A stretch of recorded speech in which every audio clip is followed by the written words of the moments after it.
Hello and welcome, everybody. Welcome, welcome. My name is Eric Davis, Executive Director of TV Santa Barbara, and this is Megan Aline. She's been our board chair of TV Santa Barbara and has dedicated 10 years of her life, countless hours, to advancing our mission. Hi, welcome everybody. I'm Megan Helene. I've had the privilege of working with TVSB for a decade or so now. About half of that time as chair and even before that as treasurer. I cannot express enough how important community media is right now when our voices are being silenced. Throughout the 50 years of our existence, especially in the 70s when we started, it was more important than ever to have a vehicle that was non-commercialized and gave freedom of voice that was unvetted. And we're gonna see more and more restrictions on social media and media, and these are gonna be our avenues. So I cannot express enough, support your community media, support PBS, support NPR, support TVSB. These are gonna be the mechanisms for your voice. Thank you. Thank you, Megan, and I appreciate all your support. Yeah, thank you for coming tonight. What an exciting evening. Any Rick Steves fans in the house? Woo! So Rick started his day in Ohio, flew to Denver, made it to Los Angeles, and drove up to be with us here tonight. So give him a warm welcome for all he's done, please.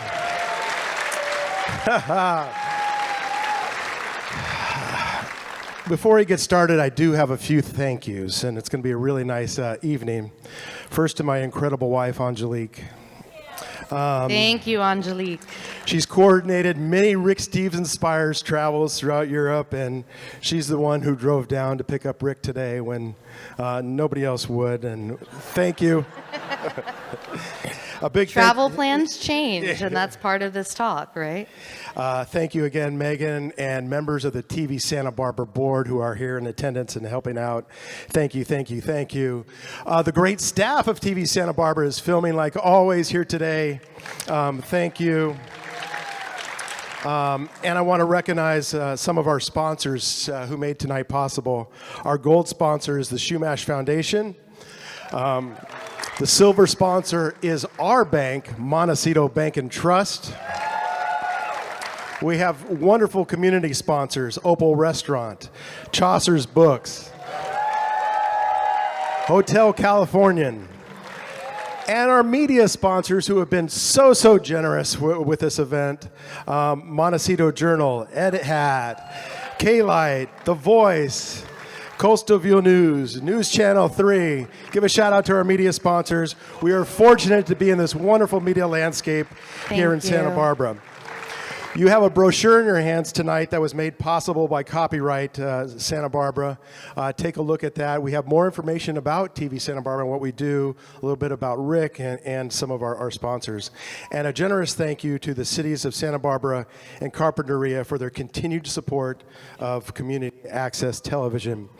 From the city of Santa Barbara, we have Kelly McAdoo, City Administrator. We also have City Council Member Oscar Gutierrez in the house. Thank you for your support of TV Santa Barbara. We're also work with the City of Carpinteria, where we provide government broadcasting. Vice Mayor of Carpinteria, Monica, is here. Thank you. So, TV Santa Barbara was founded on June 1st, 1975, when there were only a handful of stations on your local dial, and you probably had to change that dial by hand. 50 years ago. While the media landscape has clearly changed, the mission remains the same: to empower people to make media that matters. TV Santa Barbara is a 501c3 nonprofit organization that is made possible by generous backers like you. I describe our channels as television by the people, for the people. It's local programming produced locally and aired on channels 17 and 71, and now with a bunch of streaming platforms on demand and over-the-top services as well. All local, non-commercial programming. TVSB airs shows that lift up local voices, shows that inform, shows that cover the important local topics in the city and county. We cover and broadcast great lectures across Santa Barbara, the Maritime Museum, Historical Museum, and make Santa Barbara the place that we love. So I invite you to stop by the TVSB booths on your way out or during the brief intermission to learn a bit more, and you can scan the QR code on your brochure as well. A few more things, and then we'll get Rick up here.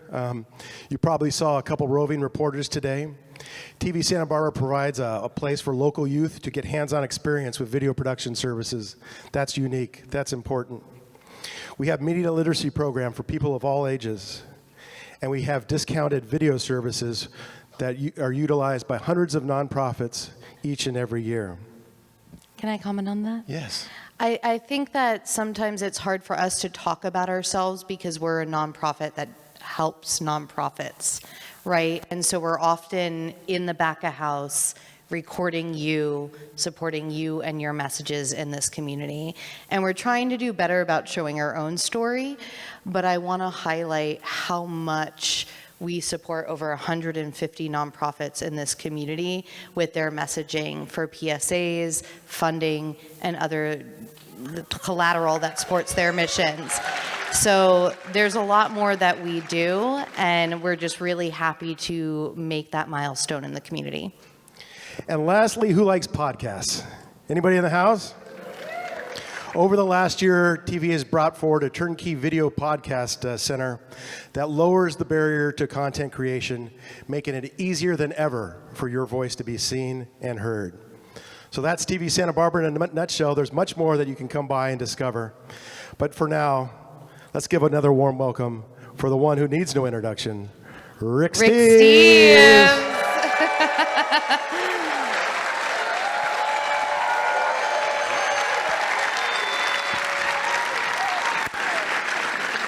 I'll grab that, doesn't matter. We're good. Okay.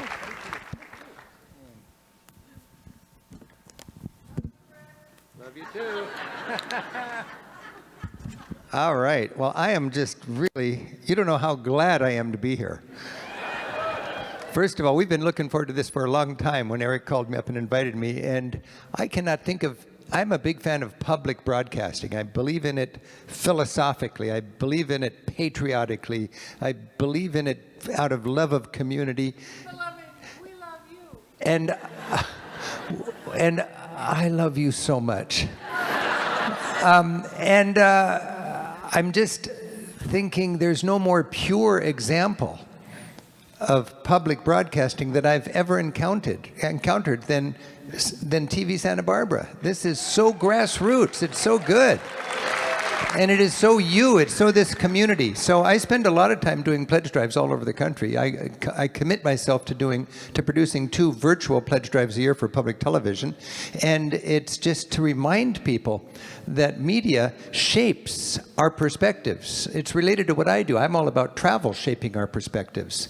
And I think media has never been more consequential than it is right now. The stakes are very high, and we need to and it's the frankly pretty sophisticated local citizen that would even consider voluntarily giving money to public media because it's public. And that's what we're celebrating tonight. So thank all of you.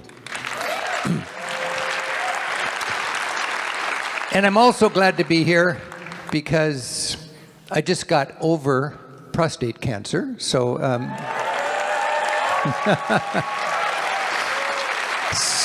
So I'm in a very thankful mood, and I'm thankful for so many things. And I woke up this morning very early in Columbus, Ohio, after talking to a group like this last night there.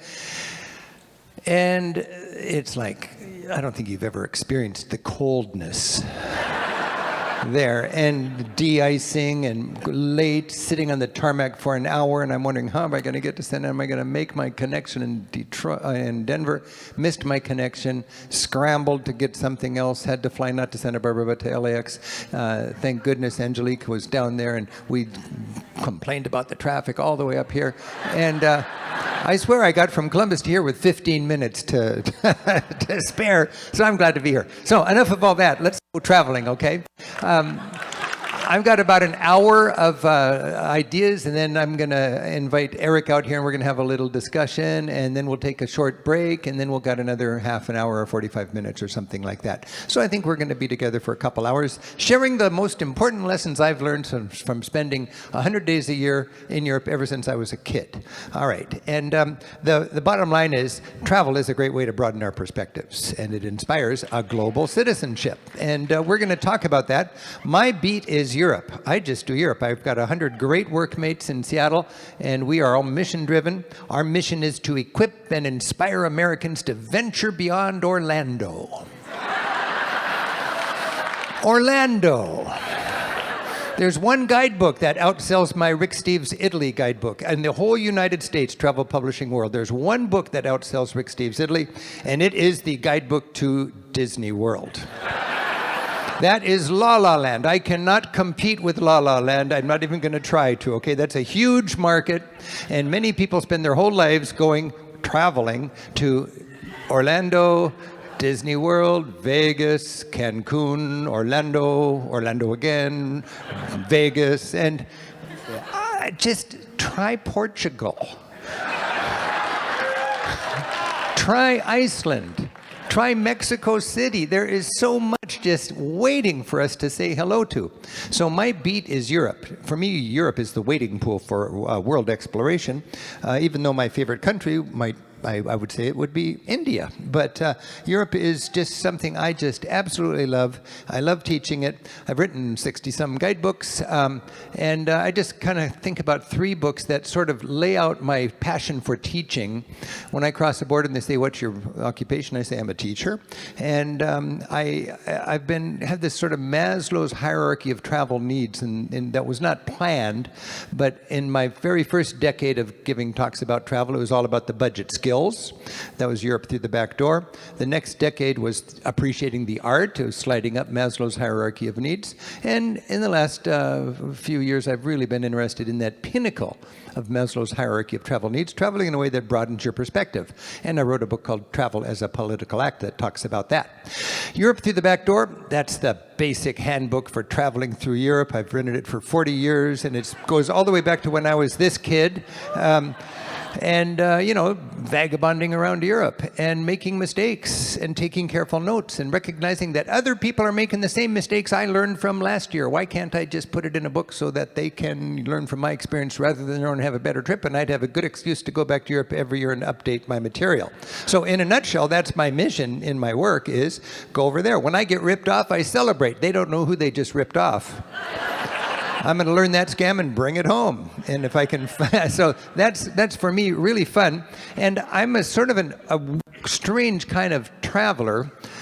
because I just write everything down. And years before I was a professional travel writer, I was a piano teacher, and kids wouldn't practice in the summer, so I'm not going to struggle with that. I'll see you in September. I'm going to Europe, you know. So I would just go over there and be totally on vacation. But this is the last 2 pages of my journal that I wrote when I was 18 years old after my first trip to Europe without my parents. And it's just so detailed for an 18-year-old kid. I mean, this is every night, 71 nights, and I don't know if you can read it from out there, but it says in the bottom, the summation, 70 nights in Europe, average 84 cents a night. That's budget travel. That's when Arthur Fromer was writing Europe on $5 a day. People said, can you really do it on $5 a day? Yes, you can. I did it on $3 a day, all right? And it was just a great time to travel. I don't think you could find a decent hotel in Europe now for what I got 70 nights in Europe back then, okay? So it's gone up in price quite a bit. But the importance of having information, of knowing the ins and outs of travel, and planning your trip are just as important now as they were back then. And that's what I just love doing. I like this photograph because this is just in my dining room, and my neighbors were going to Europe, and I said, well, come on up, I'll help you plan. And it was just so much, I get so much joy every chance I get to help people plan their trips. So I guess I've found my niche. I'm a lucky guy about that. Normally when I come to a talk like this, I would want to talk about all the practical budget skills. Okay, we're going to talk about trip planning, packing, safety, communication, transportation, eating, sleeping, and avoiding crowds. But I don't need to do that tonight because just last month we released a 1-hour TV special called Experiencing Europe, which is that lecture. And you can see it on the public television app, PBS, if you're supporting public television. And you can also see anything I've ever produced for free on my website, okay? So you can go to ricksteves.com and watch any show I mentioned tonight. And when you appreciate my public broadcasting work, you can simply write a check to TV Santa Barbara. Or TV, whatever you like. Okay, no, but the point is, my lecture is there, available with 100 hours of lectures on my website. Standing on a stage like this, talking about cruising, talking about packing light, talking about Italy, talking about Iceland, you name it. So you can go to school on my website for free, and I don't need to repeat all of that stuff tonight as we gather. Also, you know, that next stage was this idea of enjoying the history and the art. And I'm really into this notion that the more understanding you bring to your sightseeing, the more you get out of it. And as a tour guide, I really know what you need to know about art and what you don't need to know about art to get really turned on by your sightseeing. And when I was a kid, I did an all-day travel class on Saturday that I taught. And then on Sunday, for the eager beavers, I taught another 6-hour class on the art of Europe. And for 30 years, 40 years, I wanted to do that on TV. And I finally had the chance to do it in the last few years. And we produced a 6-hour miniseries that you can see on public television or on my website that takes you from the pyramids to Picasso.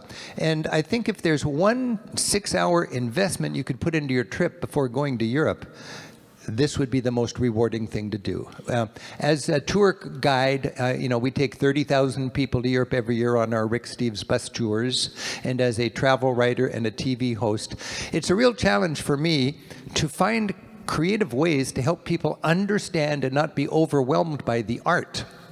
For instance, as a tour guide, for 25 years I was leading my buses around. Now the only tours I lead are of my new guides, so they can kind of drink our Kool-Aid and know what is the Rick Steves style of tour guiding. But we want, before we take our groups in to see a Gothic cathedral, we want them to understand what's Gothic. I mean, can you imagine if you could just step into a Gothic cathedral and excitedly nudge your partner and say, "Isn't this a marvelous improvement over Romanesque?" Wouldn't that be fun to be able to do? You don't need to be a scholar. You just got to understand the triumph of the High Middle Ages. I mean, Romanesque was impressive from 1000 to 1200, and then about 1200 you got Gothic, and all of a sudden the churches were bathed in beautiful light. Now, how do you make a Gothic cathedral? What's the difference? Well, you need 13 tourists. So I would ask for 6 columns, 3 facing 3, and then you'd get volunteers for people who want to be buttresses, and they run up behind the columns, and they can actually do their support work without taking up so much wall space by stepping back and flying it in with arches, so they do that. And then each column has ribs coming up here. These are called ribs architecturally. And in a Romanesque church, they're round. And they support the stone, heavy stone ceiling in the spire with heavy walls, because a round arch pushes the weight straight down, and you need fat, stout walls, small windows, dark interiors. That's the problem. Architects figured out if you point the arch up, the weight of the stone ceiling and spire does not push down, but it pushes out. So rather than thick walls, you just need thin walls that are essentially window holders, a skeleton of support, supported with the outward motion pushing in with your buttresses. Beautiful stained glass windows, good structure with your pointed arches. The spire hoists herself high above.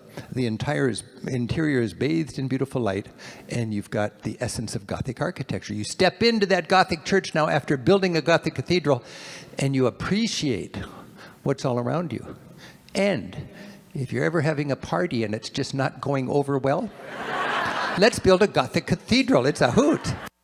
But you can imagine that I just gave you a little 2-minute introduction to what is Gothic. How many tourists step into a Gothic cathedral after waiting all their lives to go to France and don't even understand it? It's a shame. You can raise the bar. You can expect more out of yourself and your travel mates by doing a little planning. So that's what I love to do with my TV crew these days, is go over there. Next month we're going to Rome, and we're going to Istanbul, and we're going to bring home some new shows, and I just appreciate people keeping us on the air. So the other dimension is that tip top of that hierarchy of travel needs, traveling in a way that gets you more friendly with the rest of the world. And this, to me, is so important right now. I believe that the most valuable souvenir you can have is a broader perspective. A broader perspective. And we're going to talk about that exactly. Travel as a political act. When I was just a kid, I just traveled all over the place, and I didn't think much about it. I just had a blast. After a couple of trips, Europe was getting a little old, and I whispered into my favorite travel buddy's ear, let's go east. Let's go east from Istanbul. And we headed east on the hippie trail. And I'm just talking about this because that's my new book that just released last week. And Jean and I had been to Europe before. We did the whole thing. There you go. There's the Hippie Trail book. And Jean and I had a great time doing the Eurail thing, and now we wanted something more exciting. So this was 1978. I was 23 years old, and we headed east from Istanbul. And when we left east from Istanbul, it occurred to me nobody knows I exist between there and Seattle, where I live. And I don't know any soul from between there and Seattle. And we were going before internet. No parents could help you out. All your traveler's checks were in your money belt. And there was no good guidebooks available. It was exciting, and it was scary. And it was really the greatest road trip you could do. This was in the 60s and the 70s, back when the Beatles went to hang out with the Maharishi in India, you know. And so we followed this whole trail along. The end of the rainbow for all these hippie backpackers was Kathmandu. And so we saw and disrespected a lot of the great sites. And what I really gained an appreciation for was the nobility of all the people I met, the artisans, the love, the heritage, the community, the pride. And you walked around through these towns, and everybody was just part of the organic community. And we were interesting to people, and they were interesting to us. Little girls would stare at me for 3 or 4 hours just on a bus. I was like from a different planet to them. And there's her mother behind her. And you can imagine what a different world that is. This is in Afghanistan on a bus 45 years ago, and it's pretty much the same right now. We learn in our travels to be an extrovert, to meet people, to do crazy things just so you can hear somebody's voice and help take their load for a few minutes, you know? Why not? We have to make those experiences happen. So here on this hippie trail trip, it was 2 years before I had ever written a travel book or even taught a travel class. I love the language. Hotel Siddhartha, for homely. Please get here. And I wrote about it in a journal. I wrote a 200-page journal with penmanship that I can actually read. I can't read my writing now. And every year I wrote a journal like this, and I just did it for myself. I don't know why, but I was just a very determined and diligent journaling. And it was like netting little butterflies as they fluttered by, knowing if they fluttered by and I didn't capture them in words on paper, they'd flutter out of my life forever. And I saved those memories in this book, one of 7 books for 7 years of trips. And I never read it. I barely opened it for 40 years. And then in COVID, I found it. And I realized, I'm going to give this a read. And I was just struck by how vivid it was. And it was like an anthropological dig into a 23-year-old version of myself. That's 1/3 my age, exactly, 23. Do the arithmetic. And I couldn't believe how it was in the rough, of course. It was all right. It was in the rough, but it was, the subtitle of this book that I made was called A Travel Writer in the Making. And what was interesting is somehow I did that journal and it survived.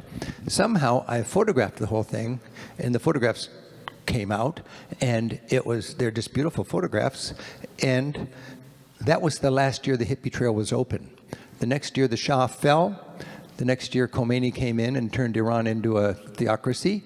No fun to travel through. The next year the USSR invaded Afghanistan and it was a war zone. So that was the end of the hippie trail. So I read this thing, sent it to my publisher, thought they might like it, and they said, this is great, we got to do it. So we just published it a week ago, and that's why I'm going around the country right now, is I'm doing a lecture tour for that book. I'm not giving that talk tonight because we've booked this event long before the others, and I wanted to talk about travel as a political act. But I did notice that Chaucer's has a whole bunch of those hippie trail books in the lobby. If you want to support your local bookstore, you can get them there. The last words in that 200-page book called Rick Steves' On the Hippie Trail, Istanbul to Kathmandu, The Making of a Travel Writer, is I returned home, turned my piano recital hall, I was a piano teacher, into a lecture hall and started a small travel business. And a couple years later, I was kind of like, am I a guru now or what? I don't know. But how did that stay with me? How did that stay with me in the fun I've had with my work? Well, if I look at my passion for travel, I do think it was impacted by that very, very important coming-of-age trip. For example, on that trip, it was beginning to be clear to me that you can be more than a tourist. You can be a traveler and you can be a pilgrim. I love the idea that in our travels, we don't have to be any one thing. We are free to finesse this any way that we like.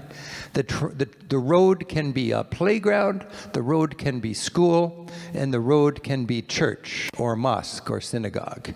And you don't need to be a monk and you don't need to be just a hedonist. You can mix it up as you like. But I am disappointed that a lot of Americans don't give themselves an opportunity when they're far from home to be a poet, to be a little bit spiritual, to think about what's life all about and what's my place on this planet. It is so cool to realize that when you leave home and look at it from a distance, you learn things about your home and yourself that you would never know if you stayed at home. And that's part of being a pilgrim, I think. So we have this opportunity in our travels to be dumbed down and just have a bunch of fun in the sun on the beach, it's okay. Or you can have a transformational experience. Transformational, that's a word they throw around a lot. Tomorrow I'm giving a couple of talks at the Los Angeles Travel and Adventure Show. And there's going to be a lot of booths there, of course, and a lot of them say transformational travel. But transformational travel is something that you have to be mindful about, and you can do it. And I love how travel can broaden our perspectives and be transformational. Now, I am a tourist, and I don't apologize for it. I mean, if you've been to Amsterdam, you know Damrak, the main drag. And right there between Hooters and the Hard Rock Cafe, you will find a big wooden shoe. And if I see that wooden shoe, I will get in it and get a picture taken of myself. It's okay, that's a tourist. But you can do better than that. And that's what I find makes my work really gratifying. As I said, I spend 100 days a year in Europe. I divide my time between making TV shows, writing guidebooks and researching and updating guidebooks, and leading our tours around. And it's just a wonderful family of responsibilities that I have when I go to Europe. And as I'm doing my work and setting up my office in funky little hotels all across Europe, I'm mindful of the fact that thousands of people are going to let this information help shape their travel experience. And if I'm doing my job, it's going to raise the bar a little bit and help them have a transformational experience. I need to bring home I need to find the magic and bring it home, basically. And my beat is Europe. Much as I'd rather go other places, for me, Europe is the wading pool for world exploration, and it's a big market, and it's my heritage, and I know got a degree in European history, and I've got a lot of friends in history over there, so I just love going to Europe, and that's all I do. As Rick Steves, my company's called Rick Steves Europe. One fundamental thing is planning your trip well so that you find these cool places that I call back doors, places that somehow are keeping their heads above the flood of the 21st century. And you can find places like this if you do your research. You can find beautiful ports on the Riviera that are not resorts, that are just, they missed the modern boat. And you can spend a few days in this place. And if you look at this town, this is in the Cinque Terre, it's Vernazza, you'll be struck by how there's not a single modern building in the whole place, which is really good because that means there's no comfortable hotels. Which is really good because that keeps away the most obnoxious slice of the traveling public. People who insist on comfortable hotels. They're in Portofino complaining about the prices and the crowds and the traffic jams, and the travelers are here surrounded by Italy and absorbing it. Europe has some amazing natural wonders, and the great thing for me about Europe's natural wonders is they're so accessible. She looks pretty rugged, but I'll admit that we rode the lift up for breakfast and had that breakfast in a revolving restaurant that capped that peak, and then we walk out on the ridge and get a photograph looking pretty darn rugged. That's a beautiful thing about the culture in Europe. You can wonder, where did the thing go? Did I? I've lost my light here somehow. My tech friends. Do you guys know what's going on with that? Thank you. Beautiful. Well, we jumped all the way to the cheese. Let's go back. What's that? There you go. Okay.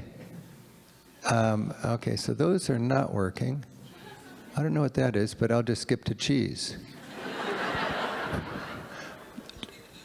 I hope it's good, smooth sailing ahead. So I was talking about the nature, and well, I'm just going to stay in the nature a minute. Imagine you're high on a Swiss Alp ridge. There's lakes on your left-hand side stretching all the way to Germany. On the right, you're walking on a ridge. On the left, you've got lakes going all the way to Germany. On the right, you've got the most incredible alpine panorama anywhere. And ahead of you, you hear the long legato tones of an Alp horn, announcing that the helicopter-stocked mountain hut is open, it's just around the corner, and the coffee schnapps is on. That's a beautiful moment. You don't even need a photograph for that moment. And you can have those when you are in the Alps. There we go, cheese again. Okay, and you can have those kind of magic moments, and you can have cultural magic moments. Cheese is a good example. I mean, if you go into a cheese shop in Paris, it's like a festival of mold, really. I mean, and the cheesemonger is evangelical about his cheese. And he sees me, this bumpkin American, and he probably thinks, here's a guy that needs a better appreciation of cheese. And he's right. For me, cheese was no big deal when I was before I traveled. I mean, it was orange in the shape of the bread, cheese sandwich. And then I get here, and he takes me over to the goat cheese corner, picks up a moldy wad, takes a deep breath.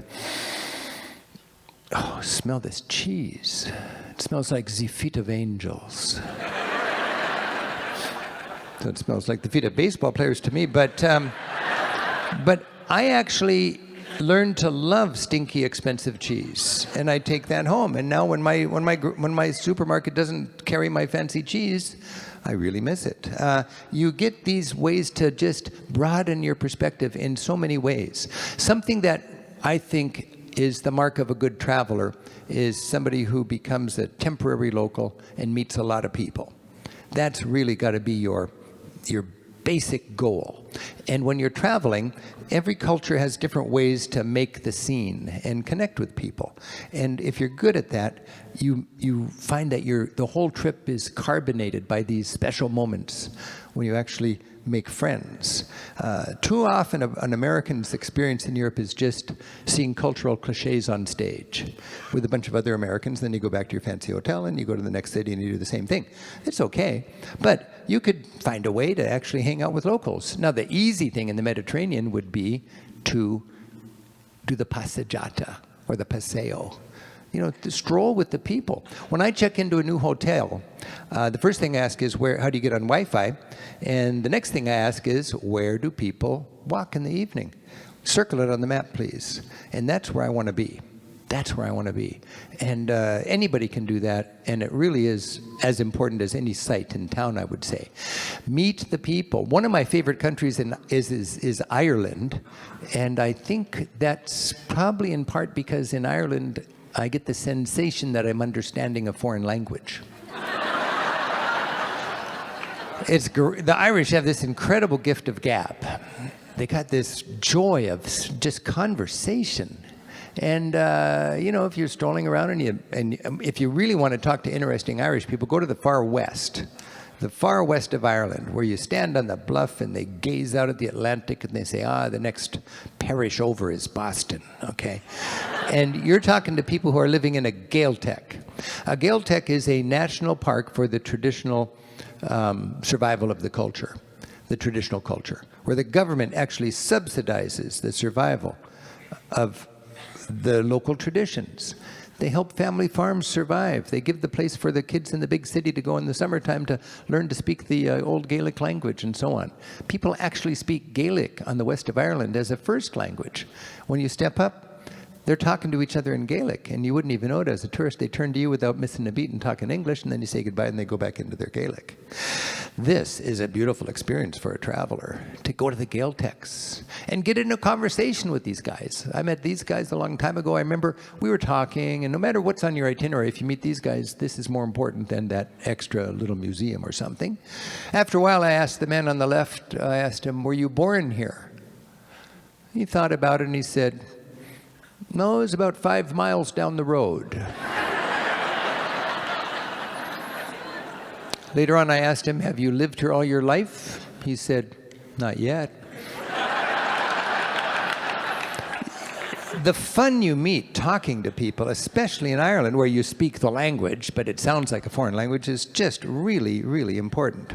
It's amazing how many fun things can happen when you have a knack for kind of stoking serendipity. You know, serendipity is a fun thing on the road, and many people armor themselves against it by being too prepared or too regimented.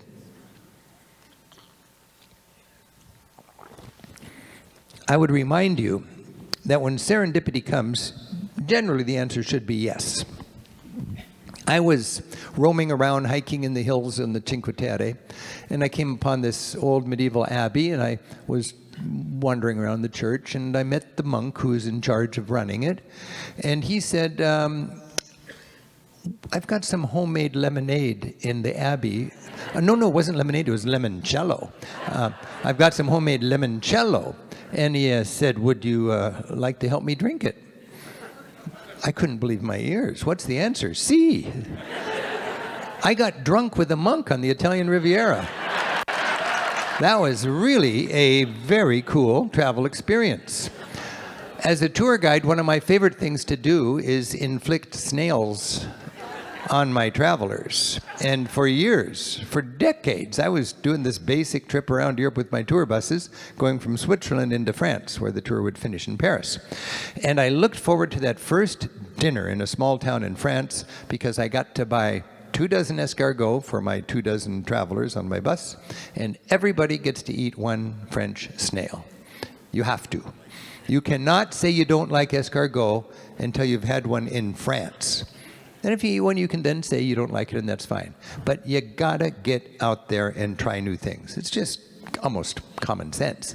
Half of the people I've noticed that squiggled their noses and said, oh, no, they didn't like it and they'll never have another one. Okay, but the other half, the next night when dinner was on their own, they would buy half a dozen escargot and just luxuriate with it, you know. I mean, it is a beautiful thing if you give it a try. We need to become cultural chameleons in our travels. Cultural chameleons. I kind of change every time I cross a border. I don't care much about chocolate, you know, people say chocolate's to die for and all that, unless I'm in Belgium. Then I get really serious. I become a connoisseur of great chocolate.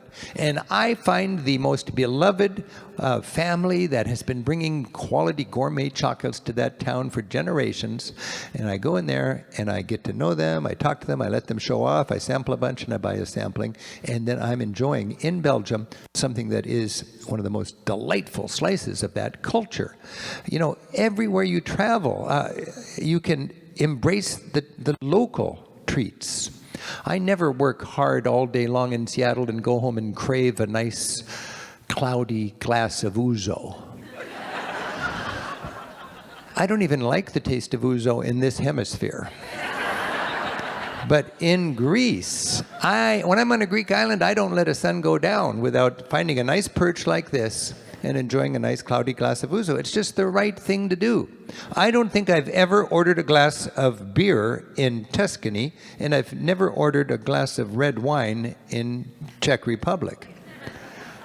I always have beer where it's the best, in the Czech Republic, and I can't go to Tuscany without enjoying the vino rosso corposo, per favore. I don't know many Italian words, but if you cobble that together, vorrei un bicchiere di vino rosso corposo, per favore. I think I said, I would like, please, a glass of full-bodied red wine.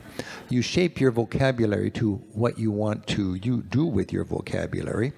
And in Italy, you need to know that word corposo if you like full-bodied wine. Okay, so be a cultural chameleon as you go from country to country. Change. Don't seek out your favorite drink from back home.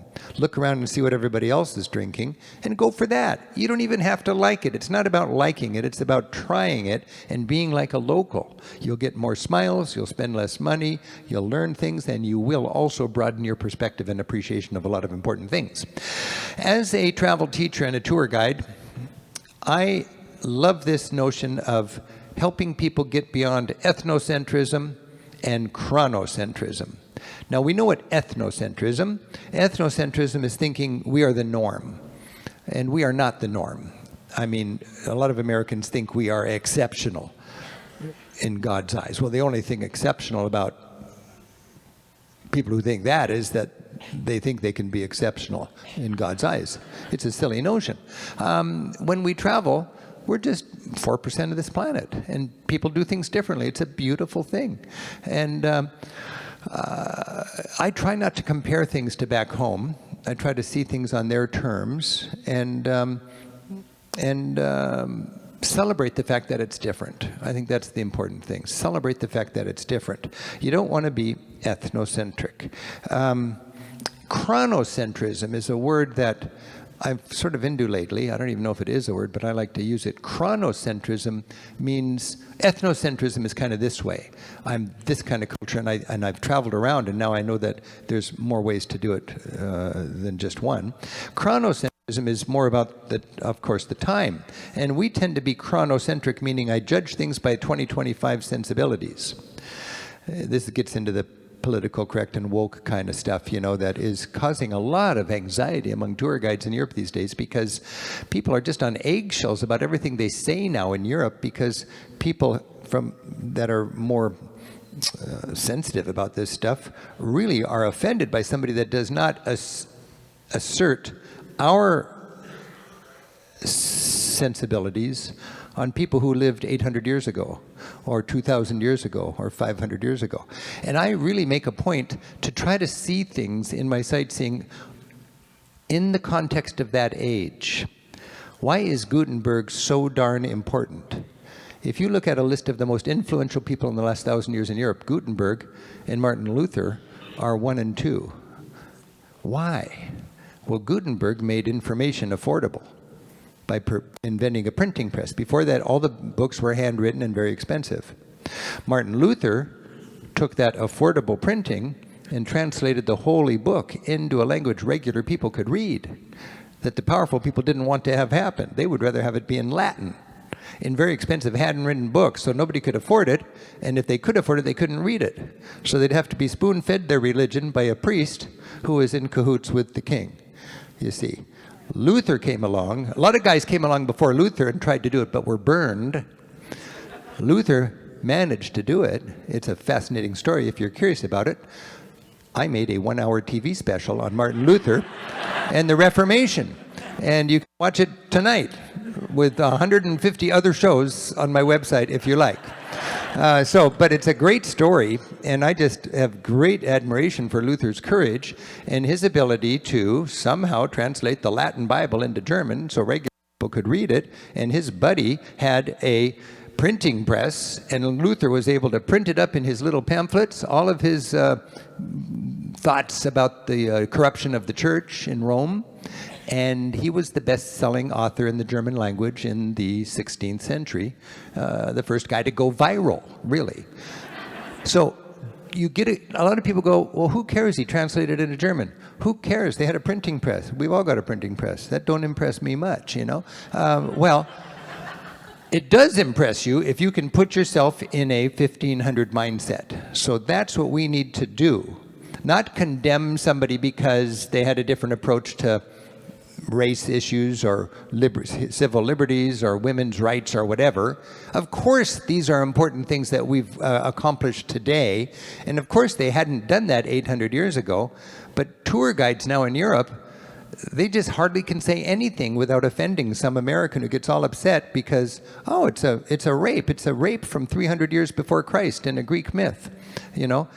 So it's just really important to recognize that we are tuned into stuff that is really a celebration and really great, but don't let that complicate all of your appreciation of people who, on their terms, centuries ago, did impressive stuff. A good example, thank you. Yeah. A good example is going to St. Peter's Basilica. St. Peter was martyred in a Roman chariot racecourse 2,000 years ago, right here. And in fact, the last thing he may have seen in his life was this obelisk, which was a decorative feature in the middle of that chariot racecourse. And for halftime entertainment, basically, they would kill a few Christians. Peter was one of them. His followers took him to a humble little graveyard on a hill nearby called the Vatican Hill and buried him. And for 300 years, followers of Jesus worshipped on Peter's tomb under the cover of darkness. And then in 312, Emperor Constantine became a Christian. Suddenly, Christians could worship in the open. In fact, they built a massive church on top of that tomb. And that became the center of the Roman Catholic or Universal Church. Now today, when you go to St. Peter's Basilica, you step into that church, and for many, many years when I stepped into St. Peter's Basilica, I was just in a bad mood. There's all of this gilding, all of these saints, all of this extravagance. What about the poor people? What about Jesus' message? And then I realized, no, Rick, park your Protestant sword at the door and go in as a temporary Roman Catholic. See it on its terms. 500 years ago, people had a different outlook, a different sensibility, and this is an incredible act of devotion to build this amazing church. This was the best they could do to glorify God 500 years ago. And you step inside with a positive attitude, and you know the meaning of all the symbolism around you. You see a guy with a bushy beard and the big keys everywhere. That must be St. Peter. You stand above Peter's tomb. You look up to the top of that dome, designed by Michelangelo, taller than a football field on end, and you see 6-foot tall letters in Latin around the base of the dome. in all that gilded mosaic work, and it says, "Tu es Petrus, you are Peter, and upon this rock I will build my church." And that's the primacy, the reason for the primacy of the Catholic Church in Rome, which is now the most religious sort of headquarters of 1 billion Roman Catholic Christians. That's amazing. I mean, it's worth goosebumps. And how many travelers that go into St. I didn't give you anything scholarly there. I just took 2 years to give you, 2 minutes to give you context of what happened so long ago. So that's our challenge as tour guides and as travelers, is to see things in their terms, in their context, and be properly wowed by it. Understand what you're looking at. If you don't know what an Archimedes screw is, you don't know what a windmill is. You can climb up a windmill and say, well, this is cool, but it's nice to know why. 300 years ago, the Dutch had no natural resources, just a lot of wind and a lot of shallow seawater, and they were ingenuity. They were ingenious. They would harness that wind in these mills, and then they would have gears inside that would end up turning the mill going this way to the Archimedes screw going this way. You see that contraption at my feet, that spiral thing, that would then turn and pump water from down below up over the dike and into the sea, drain the land, turn it into salty seabed. The Dutch would then turn that into fertile farmland, and they prospered and they became a power. In the Netherlands, when you go there now, they say, God made the world, but the Dutch, we made the Netherlands, you know. So the point is, bring some understanding, and then you climb up that windmill and you feel the oak beams creak and moan as the wind fills the sails and it starts to turn around, and you realize, whoa, 300 years ago this must have been awe-inspiring, and it really was. Here we have the most famous aqueduct, the Pont du Gard in the south of France. Have you heard of this, the Pont du Gard? It's not actually an aqueduct.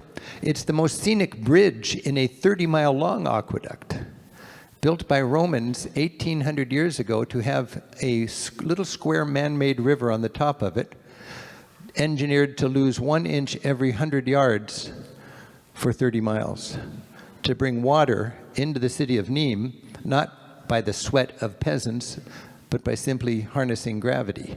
You can actually walk across that bridge in that little square river. Just that little bit of information, now you know what an aqueduct is.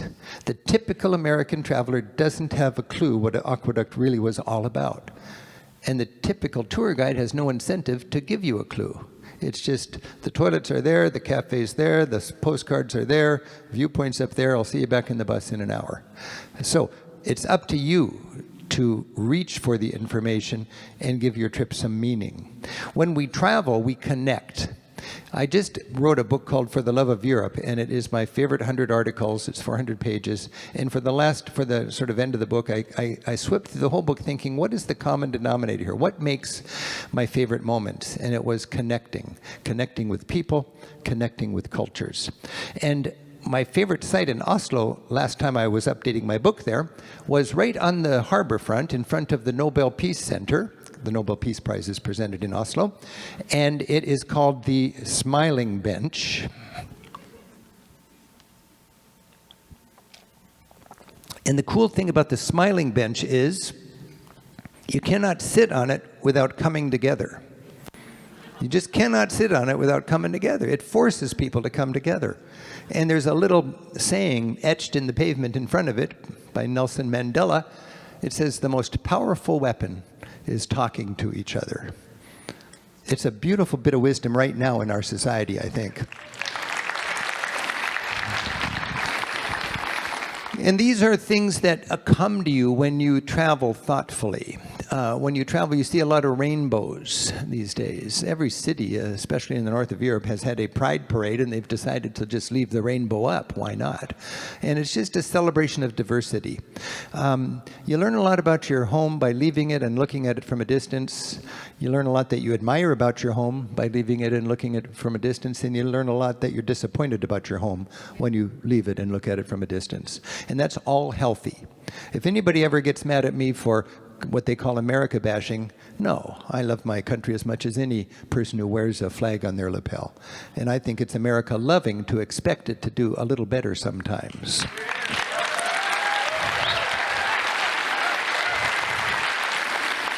Iceland is a place that really has community. I mean, literally, it's a big family. It's one big, everybody's related. There's actually a national family tree. And if you're dating somebody that you think this might be going someplace, it's always wise to visit the national family tree and see just how closely related you are.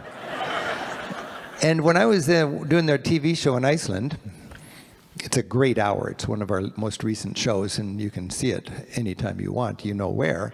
I was walking home after filming, and walked past the beautiful cathedral there in Reykjavik, and I found a swing set filled with happy kids. And I loved a swing set when I was little, but it was always a straight line with everybody swinging parallel. And in Iceland, it's a circle, and everybody swings together. And I just thought, that's so simple, so basic, but so much better. And that was filled with giggles and filled with people playing footsie, and it was delightful. And it reminded me about community. Europe is good at community. Europe is good at liberties. We have our liberties, I hope, and Europe has its liberties. In fact, there's a place that thinks it has more liberties than we have. This is the hometown of Salvador Dali in Spain, Cadaqués. But when I think of Europe, I think of communities, a lot of diversity, celebrating what makes them distinctive, celebrating distinctive slices of their culture. For example, in northern Italy, there's a wonderful festival every late summer where the older kids teach the younger kids how to make a good ravioli. I just think that's great, and I like to be there for that. And it's worked into their calendar of festivals that they will take a day to make sure that grandma's raviolis will still be made by 2 generations later, the grandmas, and it stays there. It's a beautiful thing. A humble town in the land of Burgundy in France, where they make such beautiful wine, pools its resources at its Chamber of Commerce, so visitors can come in and with these glass orbs appreciate the fine bouquet and how it varies from one grape to the other. And that's just a matter of local pride, and it was just a touching little moment for me as a traveler. I'm always impressed by how Europeans willingly spend more than they need to in order to buy their bread from the person who baked it. Whereas we will aspire to have a freezer in the garage, so we can go shopping every other week and take advantage of the economy of a big box store. Europeans manage to have just a little fridge under their sink, so they have to go to the market every morning and spend more for their food in order to connect with their neighbors. It's family values from a community point of view. It's just a delightful thing. Is it right versus wrong? No. It is an option for a society not to do everything based on an economic, what does it cost and how can you get a bigger version of it in our society. And I just think that's a challenging thing from Europe that I really like. Europe knows how to appreciate its fine wine, and it also knows how to fill it up really cheap. This is actually a filling station for wine, and it's table wine. It's nothing fancy. It's the cheapest liquid you can buy in a small town in Italy. And twice a year, people gather their jugs and they go to the filling station and literally fill their wine for the next season. And these little things are constantly reminding how fun it is to travel, and also reminds me how everybody loves gelato. We all have so much in common, and that is something that I think is a great thing to celebrate. Hey, I'm gonna let me just see how we're doing with time.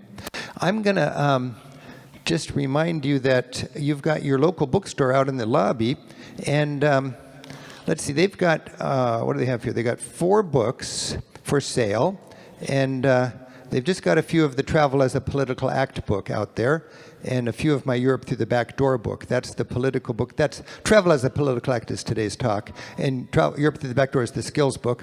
They've got a book called Best of Europe, which is just the most important city coverage from all of my country guidebooks. So it's just all the greatest hits in Europe in one big fat book. But that's a guidebook that has all the listings and the phone numbers and stuff, not what you'd read at home, but what you would cut up, I hope, and take to Europe with you. And they've got 80 copies of On the Hippie Trail. That, I've heard, is a great read. On the Hippie Trail, it just came out a week ago, and my publisher had to quickly reprint it, and when you buy it here, it will be an odd version that does not have the New York Times bestseller on the cover, okay? Because it just hit the New York Times bestseller list, which I'm very happy about. So if you're going to get the book, you can support your local bookstore by picking it up right here. If you would like to get an autograph, I realize there's some people that would like autographs here. I'll be happy to do autographs after the talk, okay? And what I'll do is about 5 minutes after we're done, I'm going to go out into the foyer out there. I guess it's just straight out and it's outside. And there's a big open spot. And I do not like a long, polite, orderly English line. What I would like is just a chaotic Italian mosh pit. Okay? So if you want to get something autographed, I got my Sharpie, gather around me, I'll go right into the middle of the group, and then you just hold out whatever you want autographed, and I'm just going to autograph like this until there's nothing left. It works really good. I'm not going to personalize. I mean, I'd like to, but I just don't have time with a big crowd like this. And I'm not going to pose for photographs, but you can take all the photographs you want. And then I got to, after that, go back to Columbus, Ohio. Or no, just go back to Los Angeles. Okay, so, but it would be really nice to see you afterwards if you'd like. So that will be the autograph thing. Okay. So carrying on, I've been thinking about this because I get really impressed by writers if they really know a lot of stuff, you know, and I'm able to do my travel stuff pretty good. And I think it's because I got a degree in history and because I travel a lot. So I can do that, not be chronocentric and not be ethnocentric. And I find that knowing about this stuff and learning from history makes more sense than ever these days. And it just brings me to this haunting photograph right here. Because I'm looking pretty much at a crowd just like that. And this is in Berlin in 1932 or something like that. And they were getting whipped up into an exciting frenzy by a bombastic leader that knew how to scapegoat people, that knew how to, had like a recipe book for how do you derail a democracy.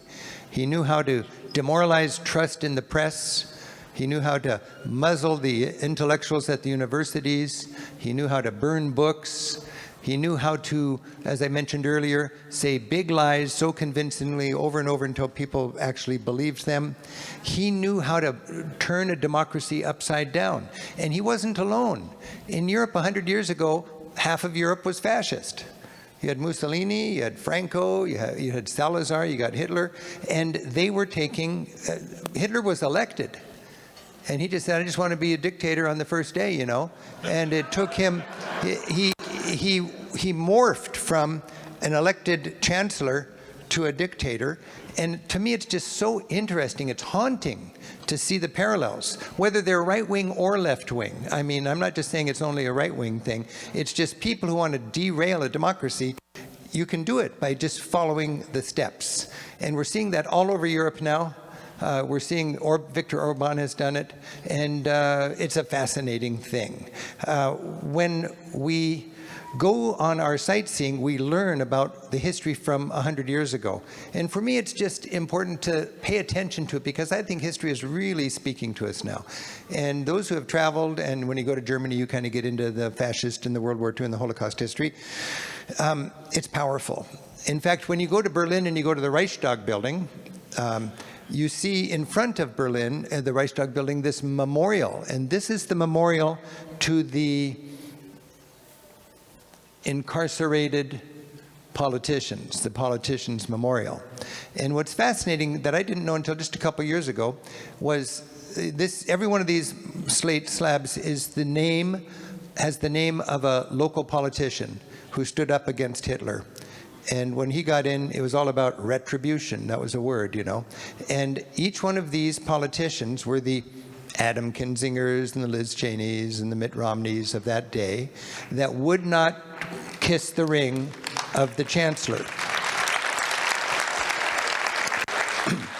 And what Hitler did, and this is just history, what Hitler did was he made these concentration camps. The first people that went into his concentration camps were not Jews. They were the politicians that he was retributioning. And within a few days after he took power, if they didn't fall in line, they didn't say, we're going to primary you. They took them and put them in a concentration camp. Normally, when you look at the pictures of people who went to concentration camp, they lived for a couple months. These people lived for 12 years, very often in solitary confinement, kept alive until Hitler knew they were going to lose the war, and then they were all killed after 12 years in that horrible punishment you get for speaking out as a politician against the leader. This is wild. If you look at Germany's history, in the 20s, Germany was angry because they were stabbed in the back. That meant their country gave up World War I when they thought they could win it, and they felt betrayed. And Hitler came up and he tapped into the anger, and they had inflation. I mean, you think eggs are expensive. You should have seen what it was like in Germany in the 1920s. And Hitler came in and he promised that he would bring down the price of eggs, you know. And Hitler had his version of June 6th, the beer hall putsch. And he just miscalculated it. He tried it, he failed, and he didn't have as many lawyers, and he ended up in prison. And he spent many years, a handful of years in prison. And then during the cabaret years, everything was going good, the Roaring 20s, they let Hitler out. Nobody cared because times were good. And then the Great Depression hit, and all of a sudden, angry people, Hitler's promises, charisma, bombast, promises, and Hitler took up steam, and he won a plurality of the votes. And because of their parliamentary system, he ended up being chancellor. And the 1930s is just history. And eventually, he took his society to ruins. And what we have now is a bombed out society that has been built up against it and is now struggling with the same kind of dynamic. It's very, very interesting when you study it and you travel there.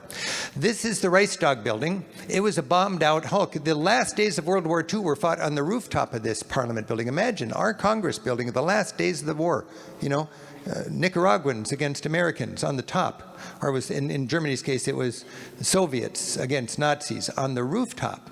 And Germany, of course, lost. The bombed out Parliament building became part of the no man's land where they had the Berlin Wall. Germany was divided. The government went over to Bonn. 50 years later, Germany is reunited. The Soviet Union falls. The Cold War is over. The government goes back to Berlin. In good European style, they don't bulldoze the bombed out building, but they renovate it and they incorporate a modern element into the top of that, which is this beautiful dome, this glass dome. I happened to be there on opening day, back when they inaugurated this building, and it was thrilling. On top of the old bombed out Reichstag building, and you walked up there with all the German citizens up that spiral ramp. Powerful architectural symbolism, because from the top of that dome it was designed so the people of Germany could look down literally over the shoulders of their legislators and see what's on their desks. They've been jerked around too much in the last generations by their politicians. Now they're going to literally keep an eye on them with this glass dome. I was on top of that building on opening day surrounded by teary-eyed Germans. Now anytime you're surrounded by teary-eyed Germans, something exceptional is going on here. And it occurred to me, the opening of this building was the symbolic closing of a very, very difficult chapter, a dark chapter in the history of a great nation. No more division, no more communism, no more fascism, a new country, a new government with a new Capitol building, a new century looking into a promising future. It was thrilling to be up there. It was a triumph for the people of Germany. Oh, it was so great. And I looked around at the other American tourists up there and they didn't have a clue. They were untouched by it. It was just like, why don't they air condition this place? And I'm running out of battery, and where can I get a Coke with ice cubes, you know? And I just thought, I was frustrated as a tour guide. I just thought, as I mentioned earlier, I'm living in a dumbed-down society. I don't want to live in a dumbed-down society. And that's where I vowed right then and there to not put up with a dumbed-down clientele. I'm going to have my people engaged. And I think it's flat out good citizenship for all of us in our own realm not to accept people just being dumbed down. And, you know, set people up for being thoughtful, encourage people, expect people to be thoughtful, because the stakes are really high. The stakes are really high, and ask Germany about that. I think Germany learned that a well-educated electorate is part of national security. You could even take national security money and invest in it, and it would make us safer. What we need is a well-educated electorate, because we've got important work to do.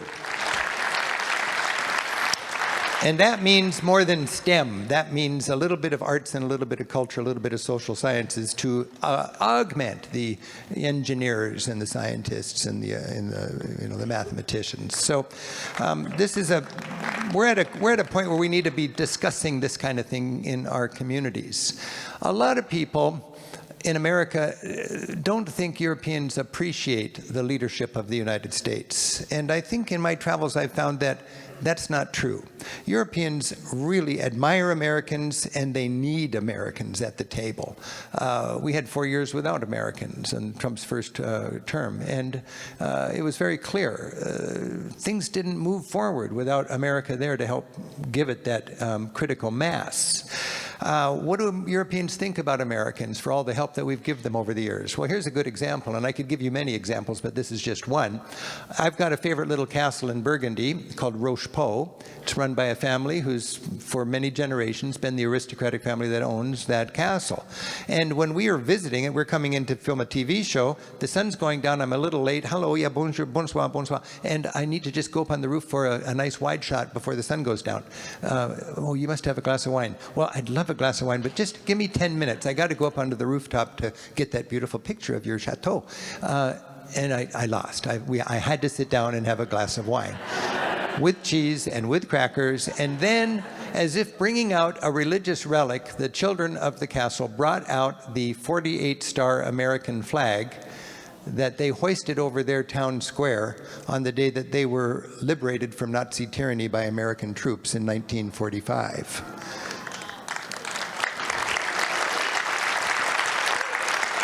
And they told me, we will never let Americans into our chateau without bringing out our flag and thanking you for freeing us, for having the courage and the strength and the commitment to democracy to free us from this dark time in our history. And we want you to go home and tell your friends that we in France are forever thankful for American leadership. This is very poignant to me right now, because we've got a government that doesn't think America, they talk about America being great, but they're doing the opposite of that when they have America pulling out of all of this important happenings outside of our borders. We're 4% of this planet. There's 96% out there. And anybody that thinks we can be safer by pulling back and building walls needs to get out there a little bit and see what the real world's all about. Because if you want a prescription for weakness, it is pull back and build walls. That's going to make you more vulnerable. And I would say when we think about America's place in the world, we think about American ideals. And America's image, the brand of America, goes up and down depending on who's making all the noise. But the ideals of America are much bigger than any president's administration. The ideals of America, that's what inspires people, and they shine brightly on a hilltop still all across the world. And it would be very good for us to model those ideals, I would say. And we could do that. There's important stuff going on that has to be done with the family of nations, and the family of nations needs us there. I don't know what got into us to think that we can just skip out of it, but it's not a prescription for anything about making the ideals of America sturdy and widespread.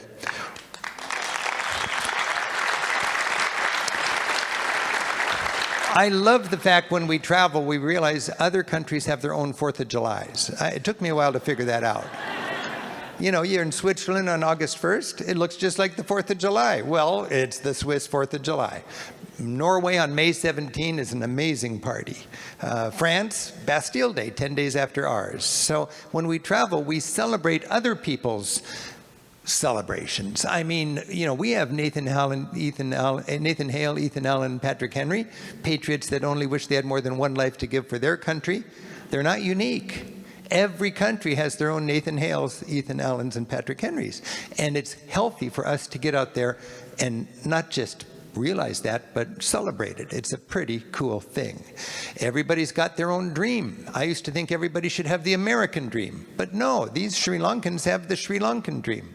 My Norwegian relatives have the Norwegian dream, and my Bulgarian friends, they actually are proud and happy to live in Bulgaria. They've got their own dreams. They've got some, you know, they're not living in Mr. Rogers' neighborhood, and they've got some challenges, but they've got their dreams. And this is something to, again, experience and celebrate. Everybody's got baggage. We've got 9/11 baggage. I think a lot about how 9/11 baggage is really powerful in the United States. We lost 2,800 people. It was a horrible, horrible thing. And we were understandably walloped by that, and we did things that really aren't true to who we are, but we had to. We were hit, and we were hit hard, and we can't let that go. 25 years later, we're still impacted by that 9/11 baggage. Well, other countries have their own 9/11 baggage. In many cases, it is easily more tragic than ours. And we've got to remember other countries react to their baggage like we stick up for our baggage. And it's good for other people to give us a little wiggle room, and it's good for us to give other countries a little wiggle room when it comes to living with that baggage. Countries are having struggles that don't even occur to us, and I just love that. We know what our struggles are, but if you travel in a thoughtful way, you're exposed to other countries' struggles. I love taking a group around Eastern Turkey. There's almost no turnstile sites in Eastern Turkey. It's a vast area in the shadow of Mount Ararat. I was out there with 20 Americans on a bus with my Turkish guide, and it's a cultural scavenger hunt. We're just looking for interesting things. You see a bunch of kids filling a stadium outside of a high school. There's some kind of a rally going on. Let's go see what's happening. We stop the bus, we go in, 100 kids gathering together, thrusting their fist up in the air, singing together, "We are a secular nation. We are a secular nation." I asked my guide, "What's going on? Don't they like God here?" And she says, "Oh no, we love God, but considering the rising tide of Islamic fundamentalism just east of us in Iran," and that's the same word she used. It's interesting. I remember that phrase, the rising tide of Islamic fundamentalism just east of us in Iran. We're very concerned about the fragile and precious separation of mosque and state. This high school in the shadow of Mount Ararat, is having a pep rally for pluralism. Wow. I never thought of the separation of mosque and state. I know the wisdom of the separation of church and state, which I wish more Americans understood. Yeah. But Muslims have that too, and it's not because they don't want to be religious. It's just they know it's not healthy to lose that separation of religion and state. And they've learned the hard way, and Ataturk gave them a modern constitution that required that. And their present-day right-wing populist Muslim nationalist leader is doing the same things to their society that Orban is doing to his society, and we will have done in our society if we don't stick up for what we believe is right for American democracy. Are we the norm? Are we the norm? A lot of us really think the world is a pyramid with us on top and everybody else trying to figure it out. And when you travel, it humbles you in a beautiful way. I was in Afghanistan on that hippie trail trip, and I wrote about that in the book. I was sitting there where all the backpackers have lunch in a cafeteria, and a local man joined me. He said, "Are you an American?" I said, "Yes." And he said, "Can I join you?" I said, "You already have." He said, "I'm a professor here in Afghanistan, and I would like you to know that a third of the people on this planet eat with spoons and forks like you do, a third of the people eat with chopsticks, and a third of the people eat with their fingers like I do, and we're all civilized just the same." We're all civilized just the same. That's what he said. I thought, boy, you got a chip on your shoulder about this. Every day you sit down and talk to a tourist and tell him this story. And then I thought about it later on, and he was right. I thought less of him because he didn't have dirty metal utensils to put his food into his mouth with. He really thought it was better to use your fingers the way God intended it to, kind of in an organic wholeness, kind of neat, cool way of nourishing yourself with your fingers. What a concept. It never even occurred to me to think of that in a noble kind of way. I tried it. On my next trip to India, I made a point of eating in restaurants where well-dressed professional local Indians would eat, where there were no spoons and forks. I'm sure they had a drawer somewhere with some spoons and forks if you asked, but they had a ceremonial sink in the middle of the room, and people would wash their hands, and then they would eat elegantly with their fingers. It's a beautiful thing. It became quite natural to me. I kind of had to be retrained when I got home. But I'm thankful for that, because it made a point to me that I didn't know that we were not the norm. People who sit on a toilet are not the norm. We're the oddballs. We don't know that. But I was on an airplane in India, and I went to the bathroom, and first of all, I was just mesmerized by the fact that I could look through the toilet and see the farmland. And I'm about to fertilize like nobody's business. And then I looked on the wall, and there was a decal, just a stick figure, and it showed in stick figure language how you do not stand on the rim and squat over it, but these Westerners actually stick their dirty butt on that dirty circular thing, like the people before them, and you all share the germs. And those people would much rather stand over the rim and squat. It just seems more civilized, you know. But then I realized people in the developing world, they know how to sit on their haunches. Later on, I was in a little village in Thailand, and it was a poor town, and just one TV on a pole in the main square, and half the village was there, no chairs, everybody just sitting on their haunches watching TV for like an hour. I couldn't do it for 2 minutes.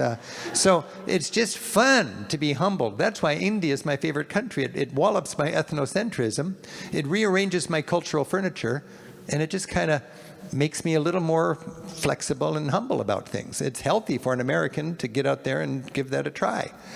I think in the Bible it says, know thy enemy. Know thy enemy. It's an interesting concept. If I think of the most impactful travels I've had, it's when I have made a point to know thy enemy. Going places my government does not want me to go. Nicaragua back in the day, Cuba, Palestine, Iran. If you get my book, Travel as a Political Act, that's 4 chapters right there. Nicaragua, Palestine, Cuba, and Iran. We can go to these places. Lonely Planet sells a lot of guidebooks to Cuba. It's just not many Americans realize. The #1 Caribbean resort for Canadians is Cuba. But Americans, for some reason, think you just don't go there. Well, Americans don't go there, because that's our system, but it's a great place to go. And I've never met anybody that didn't enjoy their trip to Cuba. I certainly was charmed by the people I met. In our travels, we encounter walls. Walls are a big deal. There's physical walls and metaphorical walls. And if you're going to travel and talk about a wall as if you know it, you got to talk to people on both sides of that wall. You cannot have a one narrative approach to a wall and go home and pretend you know anything about that wall. You need a dual narrative approach. And dual narrative tourism is a beautiful thing. If you go to Ireland and you want to understand the Catholic and the Protestant struggle, you get a dual narrative approach to Belfast. It's a beautiful thing. If you go to Israel on a Christian tour, nuts. Bethlehem is in Palestine. All right, we're going to make a beeline across that border. We're going to go see the Church of the Nativity, and then we're going to get back to safety and be careful of the Palestinians. That's sadly the mindset of the average Christian who's going on a Holy Land tour, you know. It's so rich to be in the West Bank with Palestinians. Of course it's rich to be in Israel with Israelis too, but spend a night in Bethlehem. You can bike in 20 minutes from where Jesus was believed to be born and where he was crucified if you're a tourist. If you're a local, you can't, because there's a wall there and you can't get through it. It's so rich to go there. I had the greatest time scouting and then coming back with my crew and making a TV show. It's a 1-hour special. You know where you can watch it. And when you're thinking of that wall, there's a rationale for building that big ugly wall. Israelis needed to build it to be safe from incursions by angry Palestinians who would do bloody bad things. Okay, that's fine. They built that to try to be safer that way. But the unintended long-term consequence of that wall, I think, is that the younger generations cannot escape their parents' baggage, and they can't talk to each other. This is the tragic thing. It's really hard for Palestinians and Israelis to talk to each other. The government makes it really difficult for anything to come together. Ireland got over its troubles because the government actually went out intending to design and fund opportunities for the young generations to get together and get away from their parents' baggage. And it did marvelous things. And I think that would be something the Holy Land could do.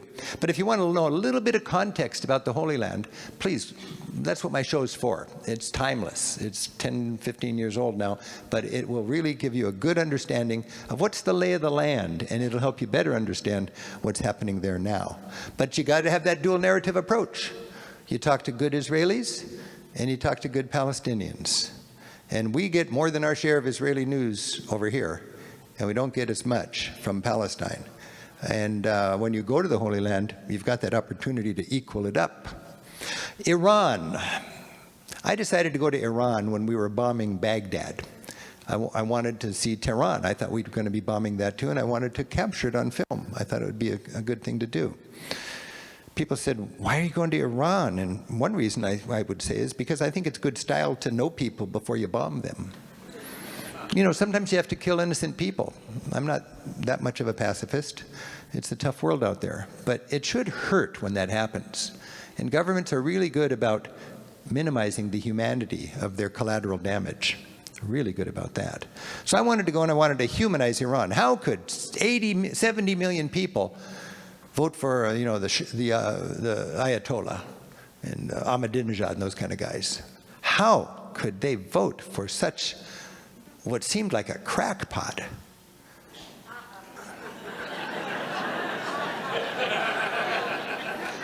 So I was afraid. I almost left my big camera in Athens and went with our little sneak camera. But when we got it, well, thank goodness we took our big camera, because when I got on the streets of Tehran, I've never been impressed by the friendliness of people as we did our work. It just blew me away, because I expected there to be a lot of death to America stuff. It is interesting. You're down on the street, and above you, you've got an 8-story tall, political, angry, hateful bit of propaganda, the American flag with dropping bombs for stripes and skulls for stars, and it says, "Down with America." As an American, obviously an American, walking on the sidewalk below that hateful propaganda, awkward. Almost made me mad, but then I realized everybody on the street was born after that was painted, and they live in a theocracy. They don't have any freedom to question that. They just have to live with it. It's a horrible situation from a freedom point of view in Iran, even back when we were filming. Big city, 12 million people in Tehran, lots of traffic jams. I was stuck down in that street there in a traffic jam on our first day of filming, and just going nowhere. And finally the man in the next car asked my driver to roll down the window. He handed over a bouquet of flowers and he said, "Give this to the foreigner in your back seat and apologize for our traffic." Now, I don't know about LA, but that never happens in Seattle. Never. Later on, we were in another traffic jam, and it was quiet. We were sitting there still, and suddenly my driver just blurts out, "Death to traffic."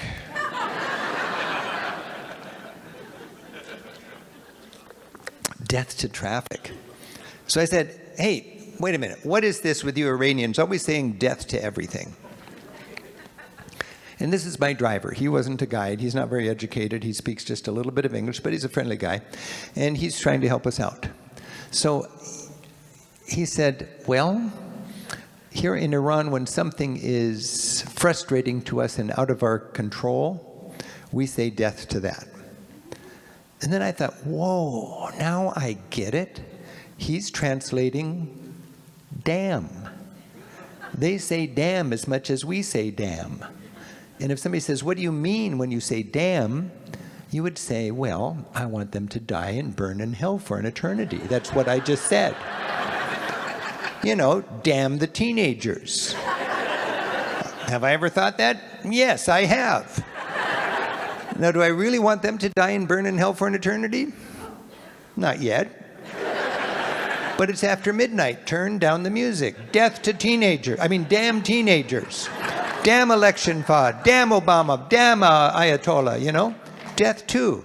So that's what damn is. I don't want to apologize. That's what death too is. I don't want to apologize for all the bad things the Iranian government does.